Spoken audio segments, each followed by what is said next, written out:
ரொம்ப சுருக்கமாக சொல்கிறதா கலைஞர் பெரியாரை ஊர்காயாக தொட்டுக்கொண்டார், ஸ்டாலின் பெரியாரை சந்திரமாக எடுத்து பூசிக்கொண்டதன் விளைவு தான் இது. பெரியார் மண் பெரியாரே ஒரு மண்ணு தான் அப்படின்னு சிக்கல் எங்கே வருதுன்னா, பெரியாரை ஒரு தரப்பு வந்து உங்களுக்கு ரொம்ப தூக்கி விமர்சனத்துக்கு அப்பாற்பட்டரா கடவுள் ரேஞ்சுக்கு வச்சிடறதும், இன்னொரு தரப்பு வந்து காலு கீழே போட்டு மிதிக்கிறதும், இது ரெண்டுமே தப்பு. இல்லை திமுக தப்பித்துக் கொள்வதற்கு சீமான ஒரு வழிவகுக்கிறார். அப்படி கூட நீங்கள் எடுத்துக்கொள்ளலாம். ஒரு விதத்தில் அண்ணாமலை, ஒரு விதத்தில் கவர்னரு, இன்னொரு பக்கம் சீமான். இன்னொரு முக்கியமான விஷயம் என்னன்னு கேட்டிங்கன்னா, இது ஒரு விதத்தில் திமுக அரசுக்கு லாபமாக போய் கொண்டிருக்கு. பெரியார் ஒரு தேர்தல் இஷ்யூவே கிடையாது. அதில் உங்கள் கருத்து எதுவாக இருந்தாலும் யாரும் அதை தொடமாட்டாங்க. இடைத்தேர்தல்னாலே அது ஆளும் கட்சிக்கு தான் சாதகம் என்பது ஒரு எழுதப்பட விதியாக மாறிவிட்டது.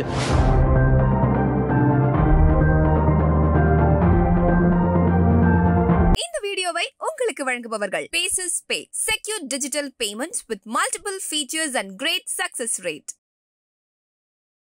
ஓகஸ் தமிழ் நேயர்களுக்கு வணக்கம். இன்றைய சந்திப்பில் நம்மோடு மூத்த பத்திரிகையாளர் திரு மணி அவர்கள், அவரை அன்போடு வரவேற்கிறோம். சார் வணக்கம். சார் வணக்கம். சார், ஈரோடு கிழக்கு இடைத்தேர்தல் வந்து பெரிய அளவில் ஒரு விவாதமாக இந்த முறை தெரியல. கடந்த முறை பார்த்தீங்கன்னா பெரிய அளவில் அது சர்ச்சைக்குரிய விஷயங்களெல்லாம் கலந்து பல விஷயங்கள் பேசப்பட்டுச்சு. வாக்காளர்கள் கொடுத்து பணம் கொடுக்குறது. இந்த முறை அந்த விட பெரிய அளவில் விவாதமாக மாறல. காரணம், குறுகிய காலத்தில் 2வது முறையாக தேர்தலை சந்திக்கிறதுனாலயா, இல்லை ஒரு பலமான ஒரு எதிர்கட்சி அங்கே களம் காணலை அப்படிங்கிற ஒரு விஷயமா, இல்லை இந்த வெற்றி அப்படிங்கிறது உறுதி செய்யப்பட்ட வெற்றி அப்படிங்கிற சில காரணமா, இல்லை வேறு பல விஷயங்கள் விவாதத்துக்குள்ளே வந்தனால இது முடியுது. எதிர்கட்சிகள் எல்லா எதிர்கட்சிகளுமே புறக்கணிச்சிட்டாங்க, கம்ப்ளீட்டாக புறக்கணிச்சிட்டாங்க. சீமான் மட்டும்தான் களத்தில் இருக்கார். அவர் எப்பயுமே ஜெயிக்கணும்னு களத்துக்கு போகிறது கிடையாது. அதனால் எதிர்கட்சிகள் புறக்கணித்ததால் இதில் எல்லாருக்கும் ரிசல்ட் என்னன்னு தெரியும். எதிர்கட்சிகள் பங்கு பெற்றாலும் ரிசல்ட் என்னன்னு தெரியும். ஏன்னா கடந்த 22 ஆண்டுகளாக தமிழ்நாட்டில் இடைத்தேர்தல்கள் ஆளும் கட்சி மட்டுமே வெற்றி பெறக்கூடிய ஒரு வினோதமான சூழ்நிலை, ஏக இந்தியாவில் இல்லாத சூழ்நிலை இங்கே நிலவுது. 2003 மார்ச் மாதம் சாத்தாங்குளத்தில் ஜெயலலிதா ஆட்சியில் ஜெயித்தாங்க. அப்போ தான் பெரிய அளவில் காசு கொடுத்து ஜெயிக்கிற அந்த ட்ரெண்ட் உருவாச்சு. அதுக்கு பிறகு 2004 மக்களவைத் தேர்தலில் 40 சீட்டு ஏடிஎம்கே பிஜேபி கூட்டணி சைபர் ஆன பிறகும், அடுத்து 2005 பிப்ரவரியில் கரெக்டாக 9 மாதம் நடந்த இடைத்தேர்தலில் கும்முடிப்பூண்டி காஞ்சிபுரத்தில் லட்டில் மூக்குத்தி வச்சு கொடுத்து அந்த பெரிய அளவில் ஏடிஎம்கே ஜெயிச்சு அதை அந்த அம்மாவே ஸ்வீட்டெல்லாம் கொடுத்து ரிப்போர்ட்டர்ஸுக்கு பெரிய அளவில் மகிழ்ச்சி கொண்டாடினாங்க. 2006-11 கலைஞர் கவர்மெண்ட்டில் 11 இடைத்தேர்தல்கள் திருமங்கலம் ஃபார்முலா எப்படி ஜெயிச்சாங்கன்னு தெரியும். ஆளும் கட்சி மட்டுமே ஜெயித்து வெற்றி பெற்றது. எந்த எல்லைக்கு போச்சுன்னா 2010, அதாவது 2011 சட்டமன்ற தேர்தல், அதற்கு ஓராண்டு முன்பு நடைபெற்ற இடைத்தேர்தல் பெண்ணாகரத்தில் அதிமுக டெபாசிட்டை பறி கொடுத்தது. ஆனால் 2011 ஏடிஎம்கே பெரிய அளவில் ஜெயிச்சது. திமுக 23 சீட்டு, மக்களை எதிர்கட்சியாக கூட வர முடியாமல் தோற்று துவண்டது. அந்த 2011 21 வரைக்கும் பார்த்திங்கன்னா கிட்டத்தட்ட எல்லா இடைத்தேர்தல்களையும், அதாவது அந்த ஆர்கே நகர் 1 தவிர, அப்புறம் 19 நடைபெற்ற மக்களவைத் தேர்தலோடு 22 தொகுதிக்கு நடைபெற்ற இடைத்தேர்தலை தவிர மற்ற எல்லா இடைத்தேர்தலையுமே அதிமுக தான் ஜெயிச்சது. ஸோ இந்த ட்ரெண்ட் கிட்டத்தட்ட 22 ஆண்டுகளாக தமிழ்நாட்டில் இருக்குது. 21 திமுக வந்த பிறகு ஈரோடு கிழக்கு, அதுக்கு பிறகு விக்கிரவாண்டியில் அவங்க எப்படி ஜெயிச்சாங்க, பட்டி ஃபார்முலான்னு அடுத்தடுத்த லெவலுக்கு கொண்டு போனாங்க. அதாவது 3 மைல்கல்களை சொல்லலாம் 2003 ஒன்று 2005 லட்டில் மூக்குத்தி வச்சு கொடுத்து ஜெயலலிதா ஆரம்பித்து வச்ச அந்த போக்கு. 2006-11 ஆட்சி காலத்தில் 2009 கருணாநிதி சிஎம்மாக இருக்கும்போது திருமங்கலத்தில் 2000 ரூபாய் ஒரு ஓட்டு கொடுத்து அவங்க ஆரம்பித்தது 2வது மைல்கல். 3வது மைல்கல் 2023 பிப்ரவரியில் ஈரோடு கிழக்கில் பட்டி ஃபார்முலான்னு உட்கார வச்சு எல்லாரையும் தூக்கி சாப்பிட்டு ஒரு ஓட்டுக்கு 15,000 ரூபாய் வரைக்கும், ஒரு நாளைக்கு 1000 ரூபாய் வரைக்கும் கொடுத்து 15 நாளைக்கும் 1000 ரூபாய், காலைல 500 ரூபாய், சாயங்காலம் 500 ரூபான்னு வெளிப்படையாகவே எந்த ஒளிவு மறைவும் இல்லாமல் கொடுத்தது. மக்கள் ஆடு மாடு மாதிரி டெம்போவில் ஏற்றிட்டு போனது. காசு கொடுத்தான்னு மக்களே ஒப்புதல் வாக்குமூலம் கொடுத்தது. இந்த ஜனநாயக அற்புதங்கள் எல்லாம் தமிழ்நாடு கண்டது. ஆகவே இந்த 22 ஆண்டுகளாக நடக்கக்கூடிய இந்த அட்டூழியம் என்பது இந்தியாவில் வேறு எந்த மாநிலத்திலும் இல்லாத ஒன்று. ஆகவே இடைத்தேர்தல்னாலே அது ஆளும் கட்சிக்கு தான் சாதகம் என்பது ஒரு எழுதப்பட விதியாக மாறிவிட்டது.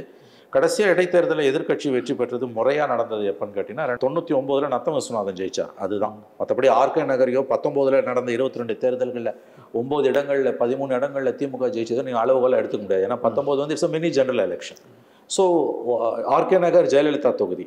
அதை தவிர்த்து பார்த்தீங்கன்னா 25 இயர்ஸில் 2099 2024 வரைக்கும் 25 ஆண்டுகளில் எதிர்கட்சிகள் தான் வழக்கமாக இந்திய இடைத்தேர்தல்களை ஜெயிக்கும். அந்த ட்ரெண்ட் கடைசியாக தமிழ்நாட்டில் நின்று போனது எப்போன்னா நத்தம் விஸ்வநாதன் ஜெயிச்சது. ஆக இந்த பேக்ரவுண்டை நான் ஏன் சொல்கிறேன்னா, இந்த இடைத்தேர்தல்கள் என்பது இந்தியாவில் வேறு எந்த மாநிலத்திலும் இல்லாத அளவுக்கு கேலி கூத்தாக மாறி போன ஒரு காலகட்டத்தில் நம்ம வாழ்ந்து கொண்டிருக்கிறோம். இதில் எதிர்கட்சிகளும் கம்ப்ளீட்டாக பாய்காட் பண்ணிட்டாங்க. இப்போ ஈரோடு மக்களோட மிகப்பெரிய கவலை என்னென்னா, அதிமுக களத்தில் இருந்திருந்ததுன்னா ஒரு ஓட்டுக்கு எப்படியும் ஒரு 5000 10,000 ரூபாய் வந்திருக்கும். இப்போ ஒரு 500 1000 தான் வருன்றாங்க. இதுதான் உண்மை. உடனே நீ மக்களை இழிவுபடுத்துறியான்வாங்க. மக்களை நான் இழிவுபடுத்தலை, மக்களே அவங்களை இழிவுபடுத்திக்கிறாங்க. ஏன்னா பட்டி ஃபார்முலாவை வந்து வெளிப்படையாகவே மக்கள் தான் சொன்னாங்க. ஆகவே இந்த அட்டூழியம், இந்த அராஜகம், தேர்தல் கமிஷன்ற ஒன்று இந்தியாவில் இருக்கான்ற ஒரு தோற்றத்தை தான் ஏற்படுத்தியிருக்கிறது. இந்த பேக்ரவுண்டில் தான் நீங்கள் இப்போ வரப்போகிற ஈரோடு கிழக்கு இடைத்தேர்தல், 2வது இடைத்தேர்தல். முதல்ல EVKஸோட மகன் இறந்தார், EVKS இறந்தார். இப்போ திமுக தூக்கி கொடுத்துருக்காங்க அந்த சீட்டை. இதில் ஒன்றும் நம்ம எதிர்பார்ப்பதற்கு எதுவுமே இல்லை. திமுகவே இந்த தேர்தலை வந்து சீரியஸாக எடுத்துக்கல. அதனால தான் முத்துசாமி லோக்கல் மந்திரியை தவிர அவர் யாருமே இது வரைக்கும் அங்கே போகல. அவ்வளோதான் அதுக்கான ஒரு முக்கியம். அவ்வளோதான் அதுக்கு மரியாதை. அதுக்கு மேலே ஒன்றுமே கிடையாது. மக்களே போல்வர் கயவர். தேர்தல் கமிஷனை தான் இதுக்கு நான் முழுக்க குறை சொல்லுவேன். திரும்ப தேர்தலை ரத்து செய்யணும். 3 தடவை 4 தடவை ரத்து பண்ணால் 5வது தடவை 6வது தடவை இடைத்தேர்தல் வரும்போது செலவு பண்ண மாட்டானுங்க. என்னதான் இருந்தாலும் பணத்தை எடுக்க முடியாது. தேர்தல் கமிஷன் அதை கையை விட்டுடுது. கேட்டால் எப்போ நடந்தாலும் இப்படி தான் நடக்கும்ன்றாங்க. அந்த கர்மத்துக்கு எலெக்ஷன் கமிஷன் ஒன்று இருக்குது. இந்தியாவில் எந்த மாநிலத்திலும் இல்லாத அட்டூழியம் தமிழ்நாட்டில் நடக்குது. இது ஆரம்பித்தது ஜெயலலிதா, வளர்த்தெடுத்தது கருணாநிதி. அதுக்கடுத்து இன்றைக்கி ஸ்டாலின் கையில் வந்து இது நிற்குது. எல்லாரையும் மிஞ்சி ஸ்டாலின் கவர்மெண்ட் போயிடுச்சு. ஒரு ஓட்டுக்கு 15,000 வரைக்கும் கொடுத்ததை நம்ம எல்லாரும் பார்த்தோம். எந்த ஒளிவு மறைவும் இல்லை, எந்த ரகசியமும் இல்லை. ஒரு வெட்கங்கட்ட எலெக்ஷன் கமிஷன் அந்த தேர்தலை வந்து ரத்து செய்யாமல் அலோவ் பண்ணிச்சு. குறிப்பிட்டு கேட்பது, நீங்கள் சொல்கிற இந்த விஷயங்கள் எல்லாம் ஒரு பக்கம் இருக்குது. நான் கேட்பது, ஆனால் கடந்த 10 நாட்கள், அது ஒரு 2 வாரங்களுக்கு மேலாக விவாத பொருளாக மாறி இருப்பது, பெரியார் குறித்து பேசிய சீமான் குறித்த விவகாரங்கள் பெரிய அளவில் ஊடகங்கள் விவாத பொருளாக மாறிச்சு. ஸோ அதனால் கூட இது பெரிய அளவில் இல்லை, அதுக்கு எந்த சம்மந்தமும் கிடையாது. இன்ஃபேக்ட் பெரியார் குறித்த சீமானின் கருத்துக்கள் வந்து 2-3 விஷயங்களை நான் தெளிவுபடுத்த விரும்புகிறேன். அந்த செக்ஸ் குறித்த சீமான் பெரியார் சொன்னதாக சொன்ன தகவலுக்கு எந்த ஆதாரத்தையும் அவர் தரவில்லை. ஆகவே அதற்கு அவர் தான் முழு பொறுப்பே இருக்க வேண்டும். வழக்குகள் போடப்பட்டிருக்கின்றன. நீதிமன்றத்தில் அவர் பார்த்துக் கொள்வார். அவர் வந்து ஆதாரம் இல்லாமல் பேசுவது தவறு. அந்த ஒரு செக்ஸ் விவகாரத்தை தவிர மற்றபடி பெரியார் பேசியதாக அவர் சொன்னது அத்தனையும் உண்மை. ஃபேக்சுவலி அதெல்லாம் கரெக்டு. அதற்கு யாராலையுமே மறுப்பு சொல்ல முடியாது. இன்றைக்கு பெரியாருடைய ஆதரவாளர்கள் சொல்லுவது எல்லாம் வந்து அந்த காலகட்டத்தில் அதை புரிந்து கொள்ள வேண்டும், சர்க்கம்ஸ்டன்ஸை வச்சு தான் புரிஞ்சுக்கணுன்ற ஒரு வியாகியானத்தை தான் வைக்கிறாங்களே ஒழிய சீமான் சொன்னது தவறு என்று மற்ற விஷயங்களை அவர்களால் சொல்ல முடியவில்லை. 3வது, பெரியார் விவகாரத்தில் சீமான் ஒன் அஜெண்டாவாக கொண்டு போனார்னா அவர் தோற்று போவார். ஏன்னா 52 ஆண்டுகளுக்கு முன்பு மறைந்து போன ஒரு தலைவரை பற்றி தொடர்ந்து நெகட்டிவாக பேசுவது என்பது பெரும்பாலான மக்கள் திரள் இடத்தில் தொடர்ச்சியாக எடுபடுமா என்றால் அது சந்தேகம். பெரியார் குறித்து உங்களுக்கு ஒரு பார்வை இருக்கும், எனக்கு ஒரு பார்வை இருக்கும். அந்த விதத்தில் சீமானுக்கு பெரியார் குறித்த கருத்துக்களை சொல்வதற்கான எல்லா உரிமையும் உண்டு. அந்த உரிமையை எவரும் தட்டி பறிக்க முடியாது. அதுக்கு அவர் வீட்டு முன்னால் ஆர்ப்பாட்டம், படத்தை செருப்பாடில் அடிக்கிறது போன்றவை எல்லாம் அபத்தமானவை. அது எந்த அளவு பெரியாருடைய ஆதரவாளர்கள் சித்தாந்த ரீதியாக பலவீனமாக இருக்கிறார்கள் என்பதை காட்டுகிறது. இன்னொரு முக்கியமான விஷயம் என்னன்னு கேட்டிங்கன்னா, இது ஒரு விதத்தில் திமுக அரசுக்கு லாபமாக போய்கொண்டிருக்கிறது. மக்கள் பிரச்சனைகளை பேசாமல் 52 ஆண்டுகளுக்கு முன்பு மறைந்து போன ஒரு தலைவர், பெரியார் ஒரு சமூக சீர்திருத்தவாதி, பெரியார் தமிழ்நாட்டின் முன்னேற்றத்திற்கு, பெண்கள் முன்னேற்றத்திற்கு பங்களித்திருக்கிறார் என்பதில் எந்த மாற்று கருத்தும் இல்லை. ஆனால் பெரியார் மட்டுமே அதை செய்தார் என்னும் பொழுதுதான் இன்றைக்கு பிரச்சனை வருகிறது. இதே குரலாக தான் சீமான இந்த குரலை தான் இப்போ எனக்கு உங்களுக்கு தெரியும், எனக்கு அவர் கொடுத்த ஒரு பேட்டியில் அவர் சொன்னது, பெரியார் குறித்த உங்கள் பார்வை என்ன என்று நான் ஒரு தொலைக்காட்சி, ஒரு யூடியூப் சேனலுக்கு எடுத்த பேட்டியில் அவர் சொல்லும்பொழுது, பெரியார் ஒரு சமூக சீர்திருத்தவாதி, பெண்கள் உரிமைக்கு போராடி இருக்கிறார், நாங்கள் பெரியாரை மதிக்கிறோம். ஆனால் பெரியார் தான் எல்லாத்துக்கும் காரணம், பெரியார் வந்த பிறகு தான் இங்கே எல்லாமே நடந்தது, பெரியார் ஒருவர் தான் எல்லாவற்றையும் செய்தார் என்பதை ஏற்க முடியாது, பெரியாரும் செய்தார் என்று சொல்லுங்கள் என்று தான் அவர் பேசினார். அது ரொம்ப ரீசனபிளான ஒரு ஸ்பீச்சாக தான் இருந்தது. அதான் கேட்குறேன், அந்த அளவு கூட அவர் நிறுத்தலாம அந்த அளவுக்கு பல செய்தியாளர் சந்திப்புகளில் பேசுகின்ற கூட்டங்களில் பேசுகின்ற பொழுது ஒரு கடுமையான சொற்பிரயோகங்களை பயன்படுத்தும் போதான பிரச்சனை. அதுதான் இது எனக்கு கொடுத்த பேட்டியில் அவர் கரெக்டாக பேசினார். 4-5 நாட்கள் பொறுத்து பாதை மாற ஆரம்பித்தார். இன்னைக்கு பெரியாருக்கு எதிராக கச்சை கட்டி கொண்டு நிற்கிறார் அவர். இதற்கு ஒரு முக்கியமான காரணம், கடந்த 4 ஆண்டுகளாக ஸ்டாலின் கவர்மெண்ட் வந்த பிறகு பெரியாருக்கு கொடுத்த அதீத முக்கியத்துவம். கலைஞர் நீங்கள் பெரியார் அணுகுனதுக்கும் ஸ்டாலின் அணுகுவதற்கும் அடிப்படையில் ஒரு வித்தியாசம் இருக்குது. ரொம்ப சுருக்கமாக சொல்கிறதா, கலைஞர் பெரியாரை ஊர்காயாக தொட்டுக்கொண்டார், ஸ்டாலின் பெரியாராய் சந்திரமாக எடுத்து பூசிக்கொண்டதன் விளைவு தான் இது. அதாவது அளவுக்கு மிஞ்சலாம் அமிழ்தும் நஞ்சுன்னுவாங்க. பெரியார் வந்து ஒரு காம்ப்ளிகேட்டட் கேரக்டர். பெரியார் பேசிய பல கருத்துக்களை, எழுத்துக்களை இன்று நாம் பொது வெளியில் பேச முடியாது, எழுத முடியாது. பெரியார் ஒரு முரண்பாடுகளின் மூட்டை. ஆனால் அவர் ஒரு சமூக சீர்திருத்தவாதி. அவர் காலகட்டத்தில் அவருடைய செயல்பாடுகளால், எழுத்துக்களால், பேச்சுக்களால் மாற்றங்கள் ஏற்பட்டன என்பது உண்மை. பெரியாரும் பங்களித்தார், பெரியாரும் ஒரு சமூக சீர்திருத்தவாதி என்று எடுத்துக்கொள்ள வேண்டுமே அல்லாமல் எல்லாவற்றுக்கும் பெரியாரை கொண்டு வந்து முன்னிறுத்துவதும், பெரியாரை சர்வரோக நிவாரணியாக காட்டுவதும் பெரியார் வந்த பிறகுதான் நாம் எல்லோரும் இன்று நாகரிகமாக உடை உடுத்த ஆரம்பித்தோம், சாப்பிட ஆரம்பித்தோம், குளிக்க ஆரம்பித்தோம் என்ற எல்லைக்கு போவதும் தான் இன்றைக்கு பிரச்சனையாக இருக்கிறது. அதுதான் வந்து சீமானோட இந்த மாற்றத்துக்கு காரணம் அதுதான் என்று நான் கருதுகிறேன். சீமான் பெரியாரை குறித்து தொடர்ந்து எதிர்மறையாக பேசுவது, பெரியார் கூறியதை வைத்தே பேசுவது, அது எதிர்மறையாக. புரியுது சார். அதாவது சார், இப்போ அவர் பேசுவது வந்து இவர்கள் அதீத முக்கியத்துவம் கொடுக்கறதுனாலதான் சீமான் பேசுறாருங்கிறது. அது இல்ல, நான் எப்படி இதை பாக்குறேன்னா, அதுல ஆரம்பிச்சது. அது நீங்க நல்ல பாயிண்ட் வரீங்க. இவர்கள் வந்து ரொம்ப அதிகமாக பேசும்போது நீ என்ன எல்லாத்துக்கும் பெரியாரை சொல்கிறதா, நான் பெரியார் எடுத்து போடுறேன் பாருன்னு அவர் முன்னெடுக்கிறார்ன்றது மட்டும் நான் சொல்லலை. அவருக்கு பெரியாரோட அடிப்படையிலே பிரச்சனைகள் வருது. இவர்கள் தூக்கி பிடிக்கிற ஒரு காரணத்தால் மட்டும் அவர் பெரியாரை இன்றைக்கு பெரியாருக்கு எதிர்மறையாக அவர் போகவில்லை. நீங்கள் சொல்றது கரெக்ட். யாரோ தன்னை எதிர்க்கிறாங்கன்றதுக்காக மறைந்த ஒரு பெரிய தலைவரை பற்றி, ஒரு ஆளுமையை பற்றி எதிர்மறையான ஒரு நிலைப்பாட்டை சுயநலத்தின் அடிப்படையில் ஒருவர் எடுக்க முடியாது. நான் அதை ஒப்புக்கொள்கிறேன். பெரியாரிடம் சித்தாந்த ரீதியாகவே சீமானுக்கு ஒரு பிரச்சனை வந்திருக்கிறது. நான் என்ன சொல்றேன்னா, அது விவாதத்துக்கு உட்பட்டது. சரி, பெரியார் குறித்து சீமான் பேசியது எல்லாவற்றையும் நான் கண்டிப்பாக ஏற்றுக்கொள்ளவில்லை. நீங்க சொல்ற அந்த வேறுபடுற இடம்ங்கிறது ஐடியாலஜிக்கலாவே பெரியாரோட சீமானுக்கு சிக்கல் வருது. அவர் ஏற்றுக்கொள்ள மறுக்கிறார். அதை சொல்றதுக்கான உரிமை சீமானுக்கு இருக்குன்னு நான் நம்புறேன். அதாவது பெரியார் பற்றி உங்களுக்கு ஒரு கருத்து இருக்கும், எனக்கு ஒரு கருத்து இருக்கும். எல்லாரும் தமிழ்நாட்டில் ஒரே பாணியில தான் பெரியாரை பத்தி பேசணும், எக்ஸப்ட் பிஜேபி. மற்றவங்க எல்லாரும் பெரியார் விஷயத்தில் ஒரே கருத்தோட்டத்தில் தான் இன்னைக்கு இருக்காங்க. இந்த கருத்தோட்டத்துக்கு மாறாக பேசுபவர்கள் எல்லாம் நீங்கள் வந்து எதிர்மறையாக சித்தரிப்பது என்பது என்னை பொறுத்தவரையில் ஏற்புடையதல்ல. பெரியாரையும் எதிர்த்து பிஜேபியும் எதிர்க்கக்கூடிய ஒரு சிந்தனை போக்கு இருக்கிறது என்பதை நான் இங்கு நிறுவ விரும்புகிறேன். பிஜேபி முதல் எதிரி, அதில் எந்த சந்தேகமும் கிடையாது. சித்தாந்த ரீதியாக அவர்கள் தமிழ்நாட்டுக்கு மட்டுமில்லை, ஏக இந்தியாவுக்கும் பன்முகத்தன்மைக்குமே அவர்கள் எதிரி தான். ஆனால் பெரியாரை விமர்சிப்பது என்பது, பெரியாரிடம் நிறைய முரண்பாடுகள் இருந்தன, பெரியாரை சர்வரோக நிவாரணியாக பார்க்காதீர்கள் என்று சொல்லக்கூடிய அந்த கருத்து பிஜேபிக்கு வலு சேர்க்கக்கூடிய ஒரு கருத்து என்று நீங்கள் கூறுவீர்களே. ஆனால் சமகால அரசியலில் வாக்கு வங்கி அரசியல் அது ஓரளவுக்கு உண்மைதான், நான் மறுக்கவில்லை. ஆனால் பிஜேபியையும் எதிர்த்து பெரியாரையும் விமர்சன பார்வைக்கு உட்படுத்தக்கூடிய ஒரு சிந்தனை இருக்கிறது என்பதுதான் என்னுடைய கருத்து. புரியும் என்று நான் நம்புறேன். உங்களுக்கு நீங்க சந்தேகப்பட்ட நீங்க கேட்கலாம், மறுபடியும் கேள்விகள் கேட்கலாம். பெரியார் விமர்சனத்துக்கு உட்பட்டவர்ன்றதான் என்னோட பாயிண்ட். இல்ல, ஓகே, அது ஓகே, அந்த அளவுல ஓகே. அதையும் அதான் நீ பிஜேபியோட இதையும் இது பண்ணி பெரியாரையும் விமர்சிக்கக்கூடிய அளவுல ஒரு சிந்தனை ஓட்டத்தை அந்த மாதிரியான.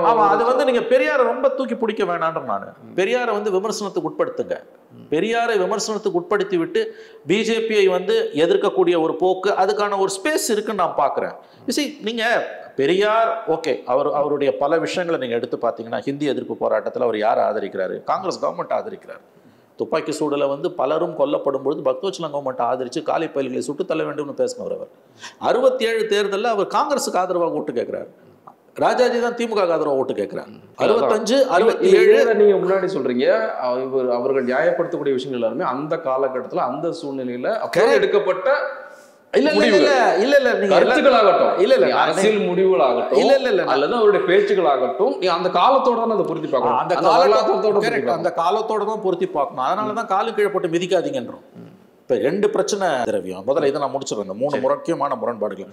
65 அந்த இந்திய எதிர்ப்பு போராட்டத்தில் அவர் வந்து காங்கிரஸ் கவர்மெண்ட்டை, பக்தோச்சலம் கவர்மெண்ட் ஆதரிக்கிறார். நூற்றுக்கணக்கானவர்கள் சுட்டுக் கொல்லப்பட்ட போது 67 திமுகவுக்கு எதிராக முதல் முறையாக ஆட்சி அமைச்சப்ப அவர் காங்கிரஸுக்கு ஓட்டு போடுங்கன்னு கேட்குறாரு. எந்த மாதிரினா, இந்திய ஒற்றுமையை ஏற்றுக்கொள்ளாமல் தமிழ்நாடு தமிழருக்கேன்னு சொன்ன பெரியார், ஆனால் வந்து பச்சை தமிழர் காமராஜரை ஆதரிக்க வேண்டும்னு பேசி ஓட்டு கேட்கிறார். ராஜாஜி தான் திமுக ஓட்டு கேட்கிறார். ஆனால் வெற்றி பெற்ற பிறகு நிலைமை மாறுது. 68 கீழ வெண்மணி பிரச்சனையில் வந்து அவர் வந்து அரசாங்கத்தை ஆதரிக்கிறார், அந்த தலித்துகள் கொல்லப்பட்ட பொழுது. இந்த முரண்பாடுகள் முக்கியமான முரண்பாடுகள். நான் உங்களுக்கு என்ன சொல்ல வரேன்னா, பெரியார் வந்து உங்களுக்கு வந்து அவரை கொண்டு வந்து நீங்கள் வந்து தமிழ்நாட்டில் இன்றைக்கி இருக்க ஒரு முக்கியமான போக்கு என்னென்னா, சிக்கல் எங்கே வருதுன்னா, பெரியாரை ஒரு தரப்பு வந்து உங்களுக்கு வந்து ரொம்ப ரொம்ப தூக்கி விமர்சனத்துக்கு அப்பாற்பட்டராக கடவுள் ரேஞ்சுக்கு வச்சிடறதும், இன்னொரு தரப்பு வந்து அவரை காலு கீழே போட்டு மிதிக்கிறதும், இது ரெண்டுமே தப்பு. பெரியாரும் விமர்சனத்துக்கு உட்பட்டவர் தான். பெரியாரும் அவர் ஒரு சமூக சீர்திருத்தவாதி என்று சொல்லும்பொழுது அவரை நீங்கள் விமர்சனத்துக்கு உட்படுத்துங்க. சர்வரோக நிவாரணியாக பெரியாரை வைக்காதீங்க. நீங்கள் இன்னைக்கு சொல்லக்கூடிய நிறைய விஷயங்கள் வந்து கலைஞரும் அண்ணாவும் 49லேருந்து 67 வரைக்கும் பெரியாரை விமர்சித்தது போல இன்றைக்கும் யாரும் பெரியாரை விமர்சிக்கவில்லை.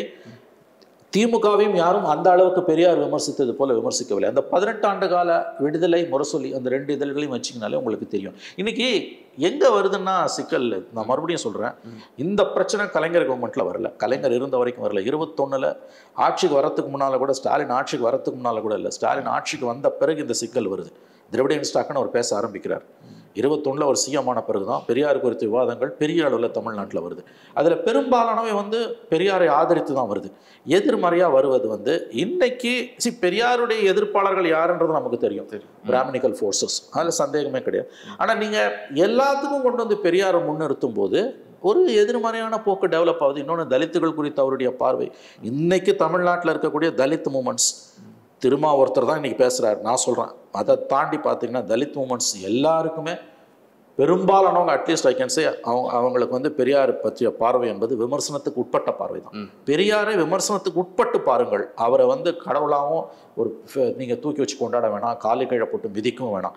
எவ்வளவோ சீர்திருத்தவாதிகள் வந்தார்கள், அவர்களில் ஒருவர் பெரியார், அவ்வளவுதான். இன்னைக்கு முக்கியமான விஷயம் என்னென்னா திரவியம், சீமானுடைய பெரியாருக்கு எதிரான இந்த பிரச்சாரம் மக்கள் பிரச்சனைகளிலிருந்து திமுக அரசு பதில் சொல்ல தேவையில்லாமல் தப்பித்து போய் கொண்டிருக்கிறது. நீங்கள் தொடர்ந்து பெரியாரை பேசுனீங்கன்னா அது மக்கள் மத்தியில் ஈடுபடும். திமுக இனிமேல் அது அகடமிக் டிஸ்கஷன் இல்லை. திமுக தப்பித்துக் கொள்வதற்கு சீமான ஒரு வழிவகுக்கிறார். அப்படி கூட நீங்கள் எடுத்துக்கொள்ளலாம். ஒரு விதத்தில் அண்ணாமலை, ஒரு விதத்தில் கவர்னர், இன்னொரு பக்கம் சீமான் கூட ஓரளவுக்கு என்று எடுத்துக்கொள்ளலாம். இந்த மாதிரியான டிஸ்கஷன்ஸ் ஒரு அகடமிக் டிஸ்கஷனாக தான் இருக்க முடியும். இது எனக்கு இதுல உடன்பாடு இல்லை. நான் ஓப்பனா சொல்றேன், நான் திரும்ப சொல்றேன், நீங்க முரண்பாடு நீங்க நினைக்க மாட்டீங்க நம்புறேன். என்னோட வாதத்துல லாஜிக்கலா முரண்பாடுகள் இருக்காதுன்னு நீங்க நம்புவீங்கன்னு நான் நம்புறேன். கேள்வி இருந்தா நீங்க தாராளமா கேட்கலாம். நான் திரும்பவும் சொல்றேன் திரவியம், பெரியாருடைய கான்ட்ரிபியூஷனை யாரும் மறுக்கல. பட் பெரியாரை கொண்டு சர்வரோக நிவாரணியா வைக்காதீங்க. நம்பர் 2, சீமான் தொடர்ந்து பெரியாரை பற்றி பேசுவதும் அதை ஒன் அஜெண்டாவா அவருடைய பாலிடிக்ஸில் கொண்டு போவதும் நல்லது அல்ல. அது எதிர்மறையாக திரும்பும். இன்னைக்கு மக்கள் சார்ந்த பிரச்சனைகளை நீங்கள் பேசுங்க. இன்னைக்கு இப்போ உங்களுக்கு தெரியல, இப்போ வள்ளுவருக்கு காவி உடை போட்டு இந்த கவர்னர் ஒரு அட்டுழியம் பண்ணுவார். அது மக்கள் நலன் சார்ந்த திமுக அரசோட தோல்விகளிலிருந்து தப்பித்துக் கொள்வதற்கு திமுகவுக்கும் திமுக ஆதரவாளர்களுக்கும் ரொம்ப வசதியாக போயிடும். நீங்கள் பார்த்துருப்பீங்க நீங்கள், ஏன்னா பார்த்தியா இது பண்ணுறான் அப்படின்ட்டு. அதை தான் இன்னைக்கு சீமான் பெரியார் விஷயத்தில் பண்ணுறாரு. இன்றைய காலகட்டத்தில் மக்களுக்கு சந்திக்கக்கூடிய எவ்வளவோ பிரச்சனை இருக்குது. சட்டம் ஒழுங்கு சந்தி சிரிக்குது. தலித் மக்களுக்கு எதிரான கொடுமைகள் நாளுக்கு நாள் அதிகமாகிட்டு இருக்குது. விலைவாசி வெண்ண முட்டுது. தேர்தல் வாக்குறுதிகளாக கொடுத்ததில் குவாலிட்டேட்டிவாக பார்த்தீங்கன்னா எதையுமே நிறைவேற்றலை. அரசு ஊழியர்கள் பயங்கரமாக போராடிட்டு இருக்காங்க. ஆசிரியர்கள், போக்குவரத்து தொழிலாளர்களுக்கு பல ஆண்டுகளாக அவருடைய நிலுவைத் தொகை கொடுக்கப்படலை. மின்வாரிய ஒப்பந்தத்தில் இருக்கக்கூடிய தொழிலாளர்கள் கொதிநிலையில் இருக்காங்க. அதாவது இந்த மாதிரி வாக்குறுதிகளை கொடுத்து நிறைவேற்ற முடியாதது நிறையா இருக்குது. எதிர்க்கட்சி தலைவர் பதவியை ஸ்டாலினுக்கு பரிசாக கொடுக்க தயாராக இருக்கிறோம்னு 2 மாதங்களுக்கு முன்பு அரசு ஊழியர்கள் 12 லட்சம் அரசு ஊழியர்களோட கூட்டமைப்பு வெளிப்படையாகவே அறிவிக்குது. போக்குவரத்து துறையை கம்ப்ளீட்டாக தனியார் மயமாக்க போகிறாங்க. சுடுகாடு வரைக்கும் தனியார் மயமாக்கிட்டான் இன்னைக்கு. இந்த மாதிரி நிரம்ப பிரச்சனைகள் இருக்குது. இவங்க கல்வி கடன் ரத்துன்னு சொன்னாங்க, அதை மொத்தமாக செயல்படுத்தலை. இவங்களோட அந்த மேனிஃபெஸ்டோவை எடுத்திங்கன்னா திரவியம், இவங்க நாங்கள் 500ல் 499ன்னுவாங்க. எந்த 499ன்னு பார்க்கணும். குவாலிட்டேட்டிவாக இப்போ நம்ம சொன்ன மாதிரி இவங்க நிறைவேற்ற முடியாமல் சிக்கலில் இருக்காங்க. அரசு கஜானா காலி, மிகப்பெரிய நிதி நெருக்கடியை நோக்கி தமிழ்நாடு போயிட்டுருக்குது. இதுதான் திரவியம் இன்றைக்கி நம்ம பேச வேண்டிய பிரச்சனை. மற்றபடி வள்ளுவருக்கு காவி உடையை ஊடுத்துறதை பற்றி நடக்கக்கூடிய விவாதம் எப்படி மக்களை கவனத்தை திசை திருப்பக்கூடியதோ அதே மாதிரி தான் பெரியார் குறித்து ஒரு அளவை மீறி சீமான் பேசக்கூடியதும் இந்த அரசுக்கு இந்த அரசுக்கு தப்பித்து போவதற்கு உதவியாக இருக்கிறது. அதாவது சமகால பிரச்சனைகளிலிருந்து பொலிட்டிக்கல் டிஸ்கோர்ஸும் சொல்லக்கூடிய அரசியல் விவாதங்களை திசை திருப்பக்கூடிய எதுவும், அது வள்ளுவருக்கு காவியுடைய உடுத்துறதா இருக்கலாம், பெரியாரை பற்றின சீமானோட பேச்சாக இருக்கலாம், இந்த மாதிரியான விஷயங்கள் எல்லாமே ஆட்சியாளர்களுக்கு தான் உதவும். இன்னைக்கு இவ்வளோ பிரச்சனை சீமானை திமுக அரசு எந்த நடவடிக்கை எடுக்காமல் விட்டு வைத்திருப்பதிலிருந்தே கூட நீங்கள் இதை புரிந்து கொள்ளலாம். பேசட்டும், யாருக்கு லாபம்? நீங்கள் இன்னொன்று யோசிச்சு பார்க்கணும். அதாவது ஒரு கான்ட்ரோவர்ஷியலாக ஒருத்தர் பேசுகிறாருன்னு வச்சுக்கோங்களேன், தொடர்ந்து அவர் ஒரு ஆளும் அரசு அனுமதிக்குதுன்னா நீங்கள் ஈஸியாக புரிஞ்சுக்கலாம். ஒரு கான்ட்ரோவர்ஷியலாக ஒருத்தர் பேசும்போது அதோட பெனிஃபிஷரி யாருன்றதை எப்படி புரிஞ்சுக்கலாம்னா, யார் அவங்கள விட்டு வச்சுருக்காங்களோ, அதுவும் குறிப்பாக ஒரு ஆளும் அரசு தனக்கு எதிராக பேசக்கூடியவர்களை விட்டு வைத்திருக்கிறதுனா அவங்க யாருடைய ஆளுன்னு நீங்கள் புரிஞ்சுக்கலாம். நான் திரும்பவும் சொல்கிறேன் திரவியம், பேசுவதற்காகவே அவர் ஆமாம், அதாவது இது உடனே அவங்க கூடி பேசி கான்ஸ்பிரசி தியரியா சொல்லலை, இயல்பாக நடக்குது. இப்போ சீமானோட அரசியல் தடம் புரண்டுகிட்டு இருக்குங்க. சீமானோட அரசியல் இந்த மாதிரிலாம் நீங்கள் நெகட்டிவாக போய் ஒரு மறைந்த தலைவர்களை பற்றி ஒரு கருத்தை தெரிவிக்கிறதோட விட்டுடணும். அதை தொடர்ந்து ஒன் டைம் அஜெண்டாவாக கொண்டு போவது என்பது எதிர்மறையாக தான் திரும்பும். இவங்களை பொறுத்த வரைக்கும், திமுகவை பொறுத்த வரைக்கும் அது வசதியாக இருக்குது. நீ அதே பேசு. ஏன்னா வந்து இன்னைக்கு எல்லாரும் வந்து அதில், ஏன்னா இன்னைக்கு தமிழ்நாட்டில் வந்து பெரியாரை பற்றின கருத்துன்றது நீங்கள் பார்த்தீங்கன்னா except BJP and powerful section of Brahmins, பெரியாரை யாருமே எதிர்க்கிறது கிடையாது. பெரியாரை வந்து எல்லாரும் தான் ஏற்றுக்கிறாங்க. கடவுளை கும்பிடக்கூடியவங்களில் வந்து பெரும்பாலானவங்க வந்து பெரியார் 99% வந்து ஆஸ்திகர்கள் தான், பிலீவர்ஸ் தான். அவங்களுக்கு வந்து 1% வேணால் நாத்திகர்கள் இருக்கலாம் அவங்களுக்கு வந்து. அப்படி இருக்கும்போது பெரியாருக்குரிய மரியாதை என்பது இன்னமும் தமிழ்நாட்டில் இருக்குன்னா அதை எப்படி நம்ம புரிந்து கொள்கிறோன்றது, ஆதிக்க ஜாதிகளோட கொட்டத்தை அவர் அடக்கினார். நான் பிராமின்ஸ்க்கு ஒரு ஸ்பேஸை கொடுத்தார். அதுதான் பெரியார். ரொம்ப சுருக்கமாக சொன்னாங்க. நாத்திகம் கூட கிடையாது. பெரியாரோட கான்ட்ரிபியூஷன் வந்து நாத்திகம் கிடையாது. கண்ணதாசனோட இரங்கல் கவிதையில் வரும் பெரியார் இருந்தப்போ அவரோட கான்ட்ரிபியூஷன்றது நாத்திகம் கிடையாது. அவரோட கான்ட்ரிபியூஷன்றது வந்து டாமினன்ட் செக்ஷனாக, அது தமிழ்நாட்டில் வந்து மற்ற எந்த மாநிலங்களையும் விட பிராமின்ஸ் டாமினேஷன் அதிகமாக இருந்தப்போ அதை அவர் உடைத்தெறிந்தார். நான் பிராமின் செக்ஷனுக்கான ஒரு ஸ்பேஸை வந்து பொலிட்டிக்கலாக அவர் நிறுவனார். திமுக அதை அடுத்த கட்டத்துக்கு கொண்டு போச்சு. அதன் பிறகு வந்து அதை எந்த பெரியாரை எதிர்த்து வெளியில் வந்தாங்களோ அந்த பெரியாரோடைய அவங்க கைக்கு வந்தாங்க. இந்த ஆட்சியை அவருக்கு சமர்ப்பணம். நீங்கள் பெரியாருக்கும் திமுகவுக்கும் இருக்கக்கூடிய முரண்பாடுகளை இன்னைக்கு வெளியில் எடுத்து வச்சிங்கன்னா சீமானை தான் ஆதரிப்பீங்க. அதுக்குள்ளே நம்ம போக முடியாது.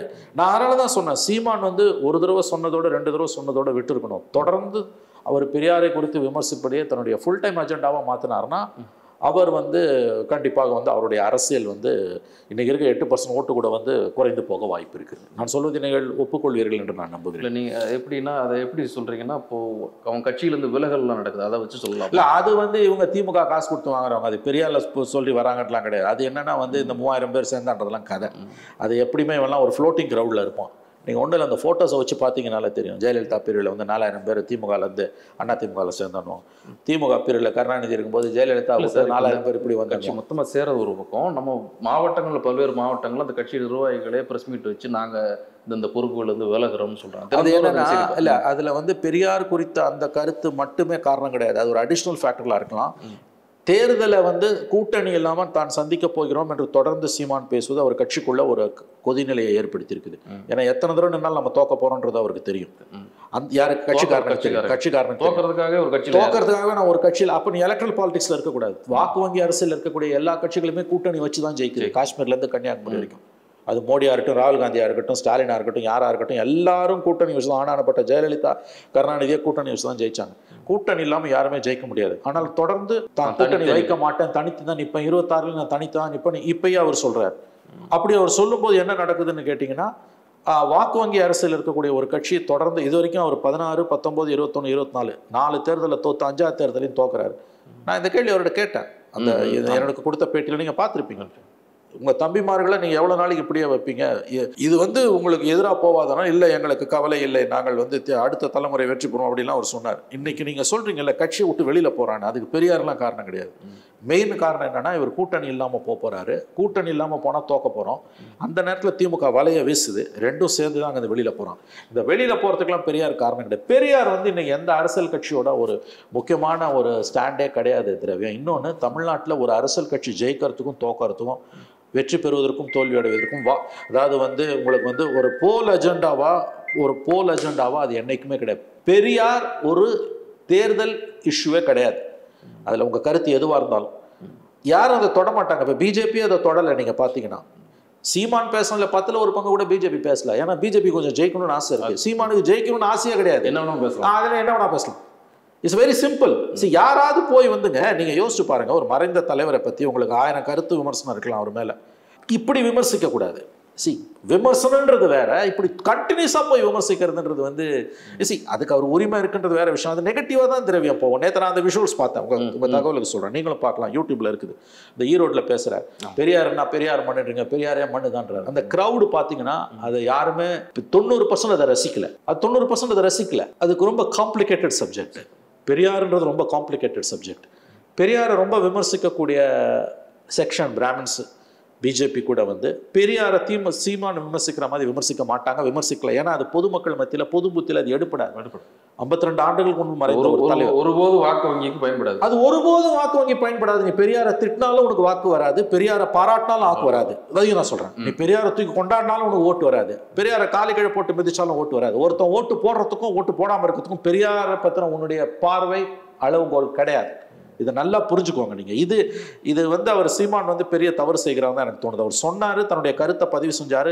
அவர் வந்து ஒரு நியாயமான விவாதத்தை கிளப்பி இருக்கிறார். Let there be debate on Periyar, அதெல்லாம் ஓகே. பட் தூஷிப்பதுன்னு வாங்கல, அதை வந்து ஸ்லாண்டர் பண்ணுறது, அவர் சொன்னதை கூட வந்து நீங்கள், நான் எந்த அர்த்தத்தில் சொன்னேன்னா, அவர் காலகட்டத்தில் அன்னைக்கு சொன்னார், இப்போ வந்து 71 ஒரு தீர்மானத்தை நிறைவேற்றுறாரு பெரியார், வந்து ஒரு திருமண உறவில் இருக்க ஆணுக்கு பெண்ணுக்கும் ஒரு எக்ஸ்ட்ரா மேரிட்டல் அஃபேர் வந்துன்னா அது எப்படி டீல் பண்ணணுன்றதை வந்து அவர் எந்த கட்டெக்ஸ்டில் சொன்னார் என்னன்றதை மீறி இன்னைக்கு கொண்டு வந்து வைக்க முடியாது. நான் அந்த விஷயத்தை தான் சொன்னேன். ஆனால் 65 காமராஜர் ஆதரிச்ச இந்திய எதிர்ப்பு போராட்டத்தில் அவரோட ஸ்டாண்டு, காமராஜர் ஆதரிச்சது 67 கீழே வெண்மணி, இவையெல்லாம் வந்து ஏற்றுக்கொள்ள முடியாத முரண்பாடுகள். அதற்கு அந்த காலகட்டத்தை சொல்லி நம்ம சொல்ல முடியாது. அவர் எல்லா காலத்திலையும் யார் ஆட்சியில் இருக்காங்களோ அவங்கள ஆதரிச்சு தான் இருந்திருக்காரு. அவர் ஒரு வந்து ரொம்ப ஒரே ஒரு பாயிண்ட் தான் நம்ம முத்தாய்ப்பா அவரை பற்றி சொல்றதுன்னா, பிராமணிக்கல் டாமினன்ஸை உடைச்சார். இந்தியாவில் எந்த மாநிலத்திலும் இல்லாத அளவுக்கு தமிழ்நாட்டில் பிராமணிக்கல் டாமினன்ஸ் இருந்தது, அதை அவர் உடைச்சார்.